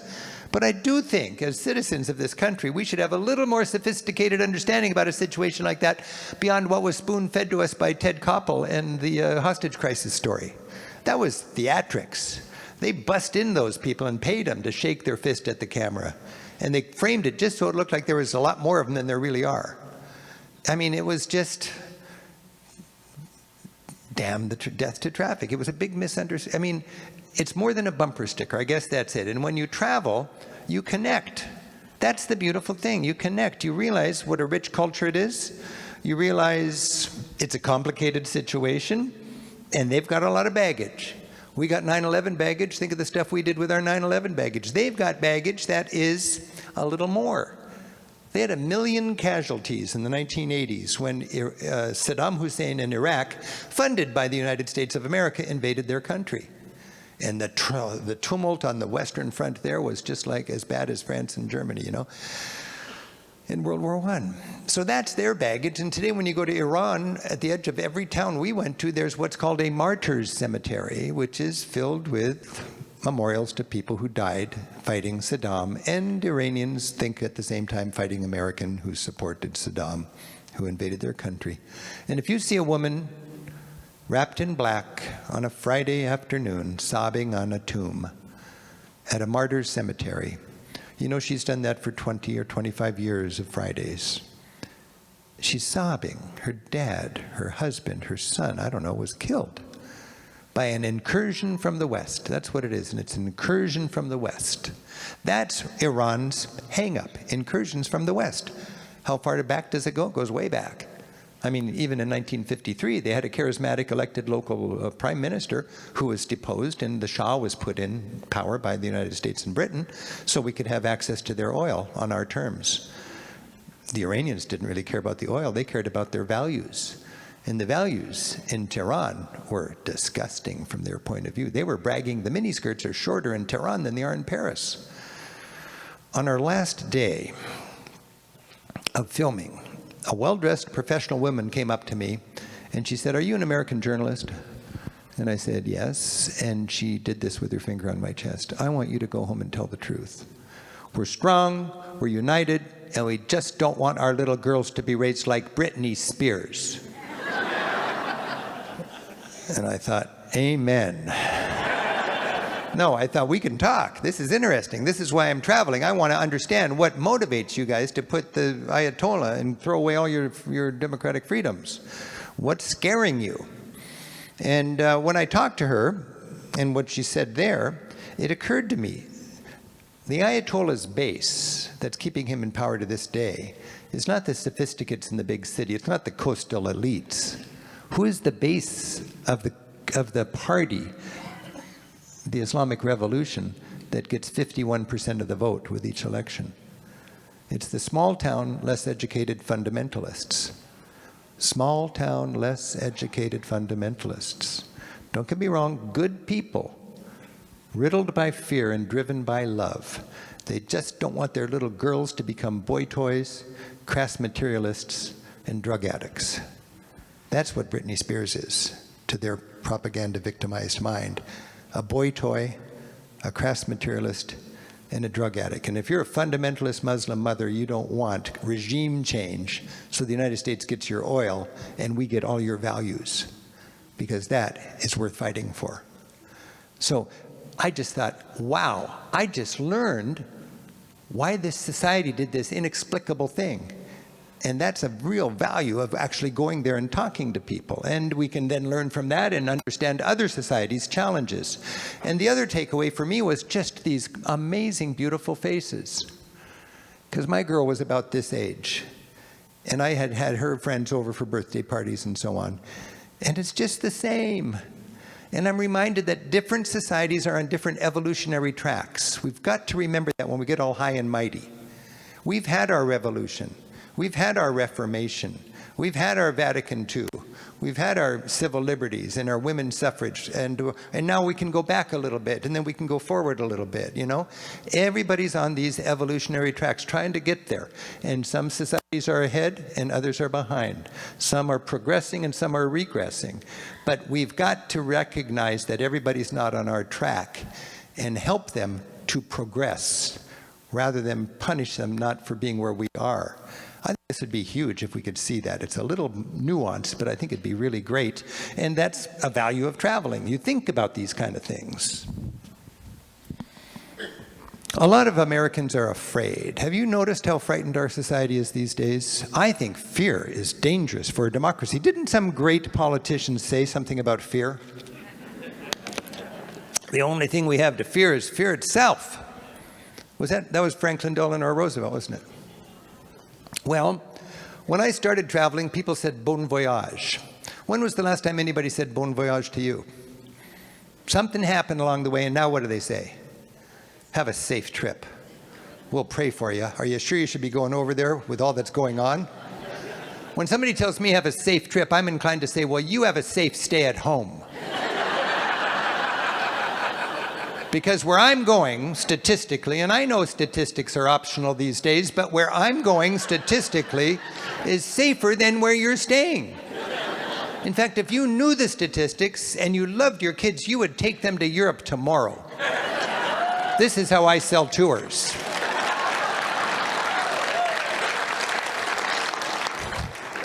The irony is, if you stopped traveling, the world would be a less safe place. And then you'd have to ultimately say, have a safe trip.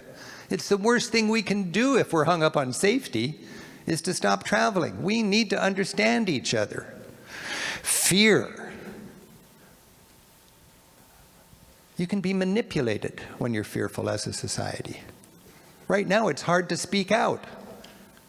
I post something and people say, thanks for having the courage of saying something. Everybody's thinking it, nobody can say it. Fear. Fear is for people who don't get out very much. The flip side of fear is understanding, and we gain understanding when we travel. Who are the most frightened people in our society when it comes to the rest of the world? Probably people with no passports, people buried deep in the center, metaphorically anyways, of this great nation of ours. People whose worldview is shaped not by first-hand experience, but by fear-mongering commercial news media. This is really a prescription for trouble in our democracy. And we need to be a little less fearful and a little more curious and a little more open to the world. And that's one reason I'm very enthusiastic about traveling. Now, a big elephant in the room when you talk about travel is climate change, and it should be. We should be talking about climate change, and people who travel contribute to it by putting carbon up in the atmosphere. I'll just talk about silly little things in Europe, but I went to Guatemala and Ethiopia. I'll talk about that in a minute, and I learned a lot about the impact of climate change on extremely poor people, but I do not do well in heat. I don't think I could live down here. I don't know Celsius and Fahrenheit very well, but I know 82 is the same as 28. And anything over 28, I'm in a bad mood. And it's routinely in the 30s and higher in Europe these days. In fact, much more than that. In Germany, you can have a whole month of hot, humid days in the 90s. That never, ever happened before.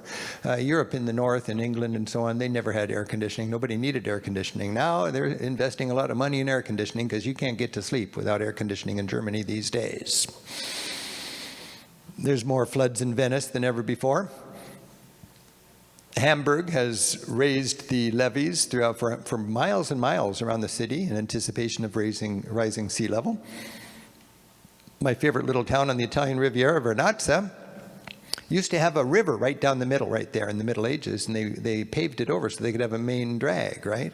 And then all the runoff from the terraced hills would go through the pipe underneath the main street, ideally. But when you have a flash flood, and in times of climate change, you get the same amount of precipitation through the year, but it all comes at the same time. And you have these flash floods. We just saw it in Valencia this year. We see it, you guys see stuff down here that I don't see in Seattle. But in Mediterranean, you get a mudslide. You get a city inundated with a flash flood that becomes uninhabited for a whole year. And it's never happened before. This is just what we're learning to live with. In England, the government has announced we are not going to ensure or guarantee the safety of towns because of rising sea level. So for the first time in England, you're getting actual climate refugees. People are not staying on the seafront. They're not buying property on the seafront because it's going to be tough. Nobody's going to bail you out. The United States, I don't know why we keep bailing everybody out that insists on building where there's going to be another hurricane or another flood or something like that. But it's as if we think this climate change problem is going to ebb. But it's only going in one direction. And if the past is any indication, it's not going to be a pretty picture. In England, you've got these water gates where they didn't used to need a water gate at the bottom end of these towns all along the coast. People love river cruises, but these days, a lot of those river cruise ships spend a lot of time moored, and people are doing their touring by bus from that deep part of the river. Because with the erratic levels of the water like never before, the riverboats can't go where they want to go. And that's tough if you're a tour guide trying to keep your people happy on a riverboat. I was just on one of these boats filming, and before that on a vacation, and it is a delight to take these old industrial age barges turned into boutique hotels on a lovely gourmet cruise through the canals of Burgundy. It's the most disgustingly hedonistic, decadent thing I've ever done in Europe. And I was just there filming, and my captain said, we can't go to a lot of the places you went last 2 years ago because of invasive weeds that have moved from the south up north now. We never had these weeds before, and they're clogging up the canals. And with that comes insects that we've never had before. It's a simple little thing, but I am so thankful insects are of no concern of mine. And I don't think people that poo-poo climate change understand that we're opening the door for tropical insects to come up here, and that's going to be very difficult. And it's just another reason why 50 years from now they'll look back and say, you know, you could have done a little better when it comes to reining in this reality. The Dutch are no fools. The Dutch don't waste money. They're famously frugal. They're spending billions of euros right now moving mud so they can bolster their dikes. And they know what's coming, and it's not going to be easy for the Netherlands because most of the Netherlands are below sea level.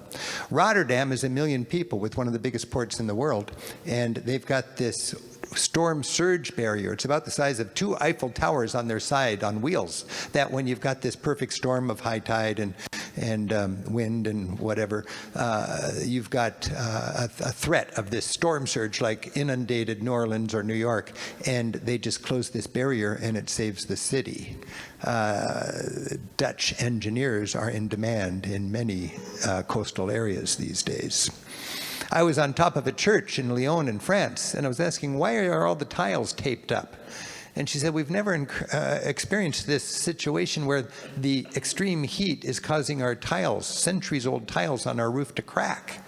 And that was the same season that the high-speed trains couldn't go in France because the steel rails were buckling because iron expands when it gets really, really hot. They didn't even anticipate that when they built these things, and it's all kind of related to the reason these glaciers are scampering up the hill. They're retreating so fast in Europe that sightseeing is changing, and summer skiing is no longer a thing.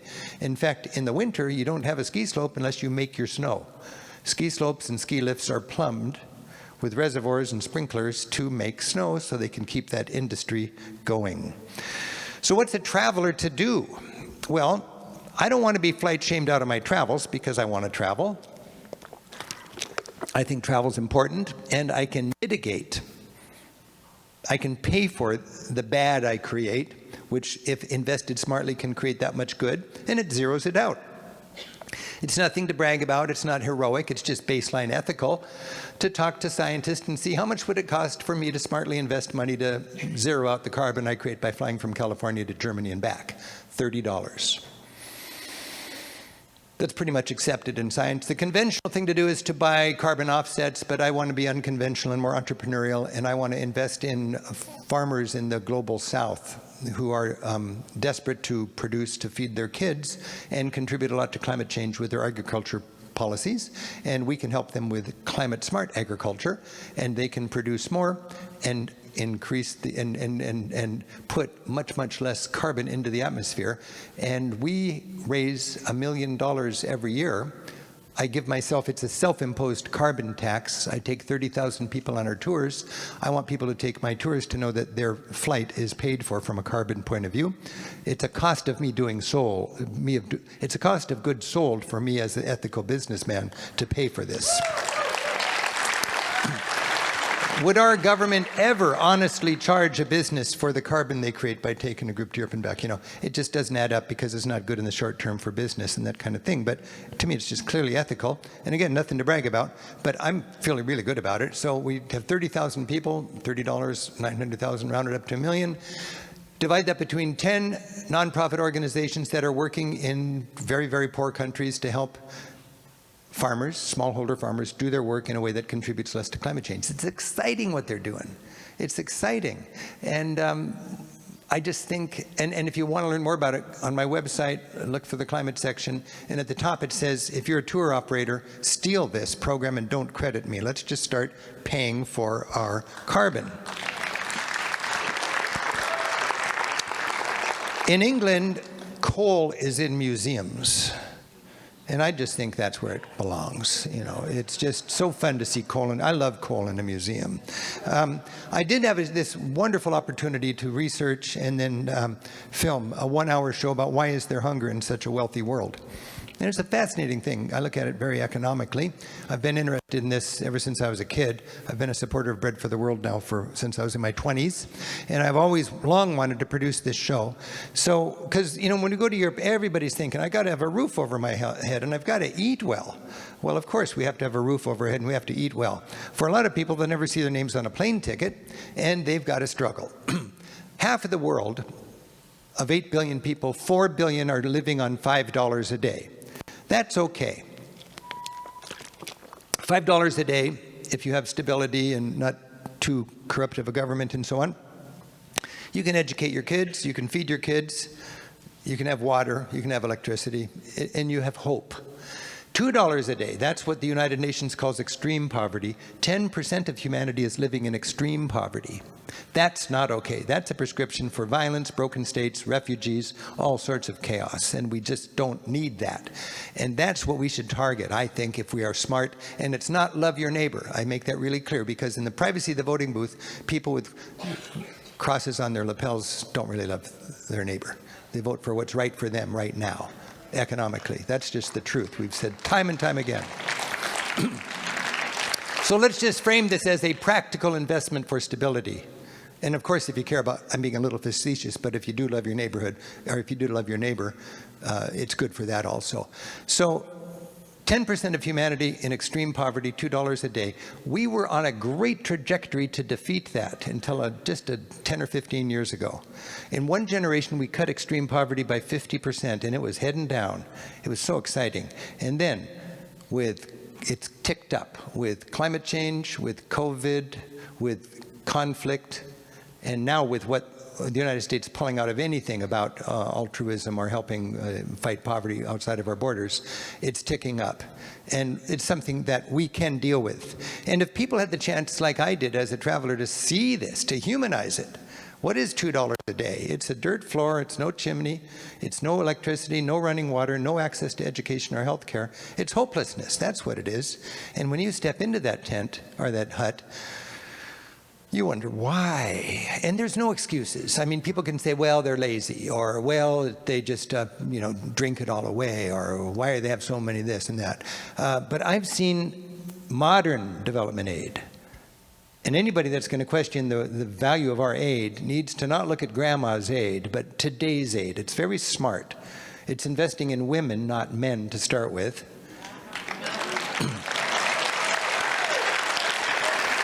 And it's local ownership, and it's not going through governments. It's administered by hardworking NGOs that are in the trenches there, making sure farmers have the dignity to grow smartly in a sustainable way, feed their kids, and have enough left over to take it to the market, and have educated kids. We can talk, we can learn, we can help.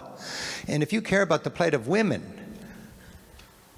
I'm just surprised at how little interest there is for people who really understand the issue of women's rights to think that for the average woman on this planet, their lot in life is to spend a good part of their waking hours walking for water and walking for firewood. This woman is not as old as she looks.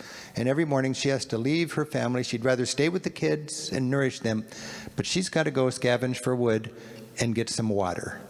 And when you learn the importance of water in a thirsty world, it's really exciting and mind-blowing what it can do. A little water, a little education, a little hygiene. Kids can be well-educated, like in Ethiopia, and a little girl like this with bright twinkly eyes and an eagerness for school, she got good nourishment in her first 1,000 days. And she's not stunted. First 1,000 days including prenatal. If a child can get good nutrition with a well-educated mother and support from USAID,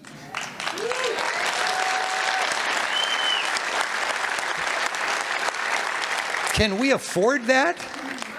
Can we afford a little corruption in that if it's 90% good, you know? I mean, I just am so excited what that can do. And I've learned in my travels, even if you're motivated only by greed, if you know what's good for you, you don't want to be filthy rich in a desperately poor world. It's not a nice place to raise your kids. It's really not. And if you don't know that, go to Guatemala. Go to Guatemala City. There's an armed guard in front of every hotel, every pharmacy, and every bank. You can't walk down the street to the park in your neighborhood unless you team up and you hire an armed guard so your kids can get a little time in the park. It's a scary world when you have no middle class. What's the trajectory without a middle class? And even if you are privileged and wealthy enough to barricade yourself behind designer fortifications, it's not success. This is a metaphor, a family in a poor society of the United States on this world. And all we want to do is have good fortifications so we can be rich behind that wall. When you get out and you meet these kids, it's just, Thomas Jefferson said, travel makes a person wiser, if less happy. Well, if this is wiser and less happy, sign me up, because I don't want to be oblivious to the realities on this planet. Now, I've got a wonderful new grandson. His name is Atlas. What a name, huh? Atlas. Atlas, when my daughter Jackie and her husband Damien had Atlas, people said, now Rick is going to get a little more close to home with his passion. It's going to stoke my passion at home and abroad, because now when I see how beautiful it is to see how happy my daughter is to have such a beautiful little baby, I'm reminded that there is the same joy and preciousness to every parent and child's relationship. Why not? One of the most important moments I ever had in my travels was on my very first trip. I was in Oslo, in the park behind the palace, Frogner Park. My parents were just loving me. I was 14 years old. It was illogical to me how they were compromising so greatly on their first trip to Europe to take me along. And then I looked out in the park and I saw the whole park filled with other parents loving their kids as much as my parents loved me. And as a 14-year-old little egocentric kid, it hit me, whoa, this world is filled with billions of equally precious little children of God. What a beautiful revelation. And to have that. And then you'd hear all of this talk about God. Anybody who believes in God logically then will think that anybody here is a child of that heavenly maker. You know, we're all brothers and sisters. And if you know we're all brothers and sisters and you embrace this idea of love thy neighbor, there's no proximity involved with love your neighbor. I don't care what J.D. Vance says.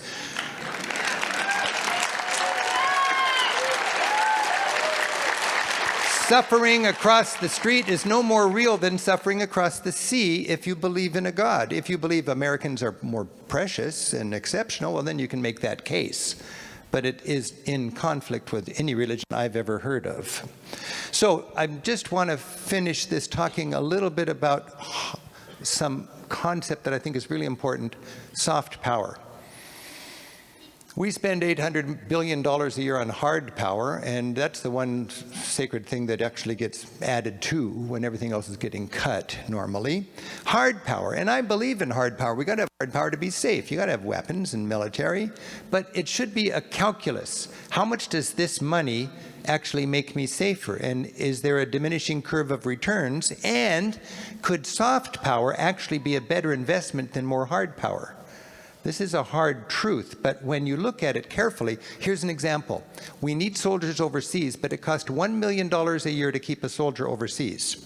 What could that $1 million of extra hard power do in the realm of soft power? And what would be the negative of taking that soldier away? And then compare it and what makes us safer. Not what's more, love thy neighbor, what makes us safer. For one soldier, we could drill 200 wells, $5,000 a well. 200 wells, 200 thirsty towns. All the moms in those towns could stay at home with their kids instead of abandoning their kids to angry, hateful groups that want to teach them to get out there and get some justice in this world from their desperate point of view. These moms can stay home. Instead of walking across the county, they walk across the square every morning. And when they pump that water and get that life-giving water, what do they think? God bless America. God bless America. Every morning, all the moms in 200 towns do that. Does that make us stronger or weaker? Does that make America greater or littler? That makes us stronger. That is soft power. And we can do a little bit of that. I don't say do a lot of it, but right now we just zeroed out all the soft power. And we're going to put more hard power. It's just not a good investment from this taxpayer's point of view.